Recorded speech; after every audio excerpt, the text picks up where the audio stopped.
Hi, this is Apollo with Dan Chin Homes and Adventure Realty Group. Wanted to kind of talk to you guys about 6 different things that can make your offer stand out, make your offer stronger.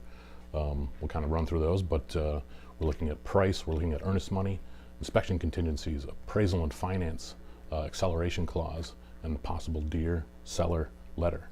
So first off, before we get to that list, we want to make sure we're starting off from kind of a position of strength. So you've got your agent.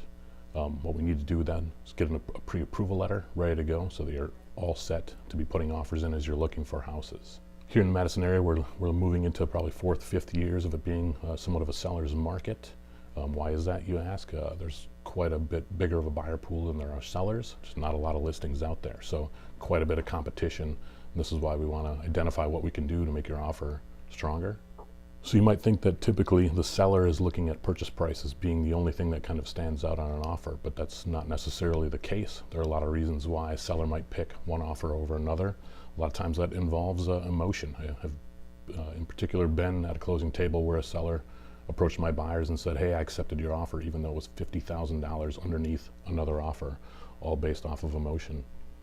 So getting into why this might affect that, besides just being the purchase price, we're going to kind of run through that list. So definitely number one, I would say, is the price. You don't want to miss out on something because you're under it by a tiny bit. So there are things that we can do there against another offer. But earnest money on an offer, it's goodwill, good faith money put down. Typically it's about 1% in the industry that a buyer is putting down on that. If you can increase that to 2% or 3%, it makes your offer stand out significantly, shows that you have more skin in the game. Inspection contingency, there are multiple things that we can do to kind of lessen the effect of that contingency to the seller, make your offer look a lot stronger. Appraisal and finance are both things too. On the financing side, the more money that you can show down closer to 20% or more, your offer is going to stand out over somebody who can only show 3 or 5 or 10% down. So if there's any availability of moving some funds around to at least show a higher percentage down, will definitely make your offer stand out stronger. An acceleration clause, it's another route we can go. Say you're in competition with another buyer, you absolutely have to have that house. How bad would it be if you found out after the fact that you lost out by only $500?